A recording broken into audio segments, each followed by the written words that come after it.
আশা করি সবাই খুব ভালো আছো। তোমাদের ভালোবাসায় আমি তো ভীষণই ভালো আছি। আমি চলে আসলাম কিছু কমেন্টের রিপ্লাই দেওয়ার জন্য, যে কমেন্টগুলো আমার ফেসবুক ফ্রেন্ড করেন, আমার রিলেটিভ যারা কিছু আছে তারা বাইরে থেকে কমেন্টগুলো করছে, ঠিক আছে, যার কারণে আমাকে ভিডিওটা করতে বাধ্য হলাম। আমার যারা কিছু রিলেটিভ আছে শুধু তাদের উদ্দেশ্যে এই কথাগুলো বলছি। তো তারা বলছে, তারা যাকেই বলুক, আমার পরিবারের কাউকে বলুক, আমার বাবা হোক বা আমার মা হোক বা আমার হাজব্যান্ড হোক বা আমার হাজব্যান্ডের যারা ফ্রেন্ডস আছো, তারা কিছু কিছু মানুষ আছো যারা বলছে যে তোর বউকে দিয়ে এরকম ভিডিও বানাচ্ছিস বা তোর বউ এরকম নেচে নেচে ভিডিও বানাচ্ছে, নেচে নেচে ভিডিও করছে, ঠিক আছে, এই কথাগুলো বলছো। তো তাদের উদ্দেশ্যে একটা কথা বলছি, আমি ভালো করে কথাটা ভালো করে মন দিয়ে শুনে নাও, ঠিক আছে। দেখো, তোমরা আমার রিলেটিভ, ঠিক আছে, তোমরা আমার ফেসবুকে থাকবে, এটা স্বাভাবিক ব্যাপার, ঠিক আছে। কিন্তু যেটুকু যা বলার প্রয়োজন আছে না, যেটুকু আমার ভিডিও দেখে যতটুকু যা বলার দরকার আছে আমাকে বলো, আমাকে, যে এটা তোর খারাপ লাগছে বা এটা তোর প্রবলেম হচ্ছে। আমার হাজব্যান্ডকে কিংবা আমার বাড়ির কাউকে কিছু বলবে না, বুঝতে পেরেছো। আর আমি এতটাও খারাপ নোংরা ভিডিও বানাই না যে কথা বলতে হবে। যদি খারাপ ভিডিও বানাতাম বা নোংরা ভিডিও বানাতাম তাহলে আমার কমেন্ট বক্স দেখলেই বোঝা যেত। যারা খারাপ ভিডিও বানায় তাদের খারাপ কমেন্ট মানুষ করে, সেটা দেখলে বোঝা যাবে। আর যারা কিছু রিলেটিভ আছো না, অতিরিক্ত ভদ্র, অতিরিক্ত ভালো, তাদের জন্য বলছি, তাদের যেটা বলছি, মানুষ সোশ্যাল মিডিয়াতে সবাই কাজ করতে আসে কিছু আশায়, যেটা সত্যি কথা। একদম অনেকে বলে যে আমি আমার ইনকামের জন্য আসছি না, আমার ভালো লাগে তাই করছি, ঠিক আছে। সে হয়তো প্রথম করে ভালো লাগে বলে, তারপরে একটা জায়গা থেকে যখন ফেসবুক চ্যানেলটা গ্রো হয়ে যায়, সবারই আশা হয় যে না, আমি এই জায়গাটা থেকে একটা আর্নিং, ঠিক আছে, আর্নিং করবো। সে সেই আশায় কিন্তু অনেক কষ্ট করে ভিডিওটা বানায়। মনে করো না যে ভিডিও করাটাও খুব সহজ জিনিস, ভিডিও করাটাও কিন্তু খুব কষ্টকর, বুঝতে পেরেছো। তো তাদের উদ্দেশ্যেই বলছি, যারা আমার রিলেটিভ আর কি, যাদের খারাপ লাগছে আমার ভিডিও দেখে, তো তাদের বলছি যে দেখো, তোমাদের কোনো পয়সার কোনো বা তোমাদের কোনো টাকার কোনো সমস্যা নেই, তোমরা বিশাল বড়লোক, ঠিক আছে। আমার যারা রিলেটিভ আছে তাদের উদ্দেশ্যেই বলছি, তোমরা বিশাল বড়লোক, তোমাদের যথেষ্ট পয়সা আছে, তোমাদের সংসারে না আছে কোনো সমস্যা, না আসে কিছু প্রবলেম, ঠিক আছে, তাই তোমাদের করতে লাগে না, তাই তোমরা করো না। তোমাদের হাজব্যান্ড, তোমরা যা বলো তোমাদের হাজব্যান্ড তোমাদের সব দিয়ে দেয়, না চাইতেই সব কিছু পেয়ে যাও, তাই তোমরা অভাব জিনিসটা কি তোমরা জানো না, ঠিক আছে। তো আমি একটা জিনিস, আমি বলছি না যে আমার অভাব আছে, কিন্তু দেখো আজকালকার যুগে সংসার এমন একটা জিনিস যে এমন একটা ব্যাপার, সংসার চালাতে গেলে একটা মানুষ খেটে হিমশিম খেয়ে যায়। যাদের হ্যাবক টাকা আছে তাদের আলাদা ব্যাপার, যারা খেটে খায় তাদের প্রচুর কষ্টকর ব্যাপার সংসার চালানো। আজকে দুটো বাচ্চা নিয়ে সংসার চালানো ভীষণ কষ্টকর। তো ফেসবুক যখন একটা ভালো প্ল্যাটফর্ম দিয়েছে, ঠিক আছে, আমরা তো ঘরে বসে এমনি সবাই স্মার্টফোন ঘাঁটি।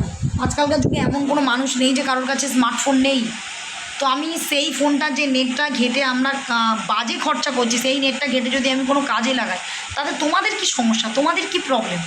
আমার যখন কোনো প্রবলেম হচ্ছে না, আমার বাবা মার যখন কোনো প্রবলেম হচ্ছে না, আমার হাজব্যান্ডের যখন কোনো প্রবলেম হচ্ছে না, তোমাদের এত কেন প্রবলেম? আমার সমস্ত রিলেটিভদের উদ্দেশ্যে আমি বলছি, দেখো, যদি দেখতে ভালো না লাগে তাহলে আমাকে ব্লক করে দাও, আমার কোনো প্রবলেম নেই, কোনো প্রবলেম নেই। তোমাদের যদি মনে হয় যে আমাকে পরিচয় দিতে তোমাদের খারাপ লাগে, ব্লক করে দাও, এটা আমি তাদের উদ্দেশ্যেই বলছি।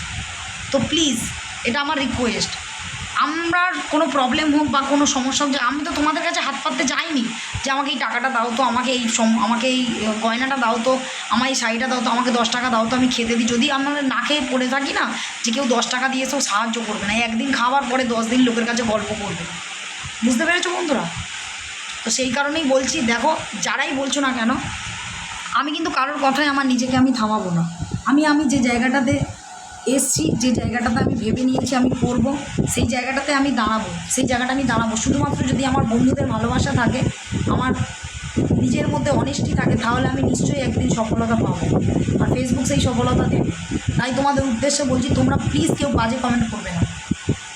আমার কোনো ফেসবুক ফ্রেন্ড কিন্তু আজও পর্যন্ত একটা বাজে কমেন্ট করেনি, কারণ আমি বাজে কোনো ভিডিও বানাই না। আর কেউ যদি নেচে ভিডিও বানায়, কেউ যদি গান করে ভিডিও বানায়, সেটা খারাপ হয়ে যায় না। যখন টিভিতে দেখো, যখন পাড়ার শোগুলোতে দেখো বেশ মাচা নাচিয়ে ভিডিও হচ্ছে, ডান্স হচ্ছে, তখন সেগুলো দেখতে খুব ভালো লাগে, তাই না? আর ফোনে যখন অন্য কারোর ভিডিওগুলো দেখো তখন ভালো লাগে, আর চেনা মুখ দেখলেই খুব খারাপ লাগে, তাই না? এটাই হচ্ছে ব্যাপার। তোমাদের কে দেখতে বলেছে আমার ভিডিও? ভালো না লাগলে ব্লক করে দাও। আমি সবাইকে বলছি, ভালো যদি না লাগে ব্লক করে দাও, সংসারে কারোর অশান্তি বাঁধাবে না, এটা আমি বলে দিচ্ছি। এটা আমার রিকোয়েস্ট। তোমরা এই কথাটা বলবে, হাজব্যান্ডকে বলবে, আমার শ্বশুরমশাইকে বলবে, তারপরে আমার বাবা মাকে বলবে, সেইটা নিয়ে একটা বড় তুমুল অশান্তি হবে। এগুলো করো না প্লিজ। কারণ একটা কথা মাথায় রাখবে যে কথা, রং চড়ানো কথা যখন কারোর কাজে শোনা যায় না, সেই কথাগুলো নিয়ে অশান্তি হয়, অশান্তির মূল কারণ হয়ে দাঁড়ায়। তো প্লিজ বন্ধুরা, যে যার মতো, তোমাদের একটা কথাই বলবো, মা হোক, মাসি হোক, দিদি হোক, ভাগনা হোক, ভাগ্নি বউ হোক, ভাগনা বউ হোক বা ভাগ্নি হোক, তাদের সবার উদ্দেশ্যেই বলছি, যদি ভালো না লাগে ভাই কমেন্ট বন্ধ করে দাও, ব্লক করে দাও, দেখতে হবে না আমাকে। যদি বলো যে তুমি ব্লক করে দাও, তাহলে আমি ব্লক করে দিচ্ছি, কিন্তু খারাপ কমেন্ট করো না।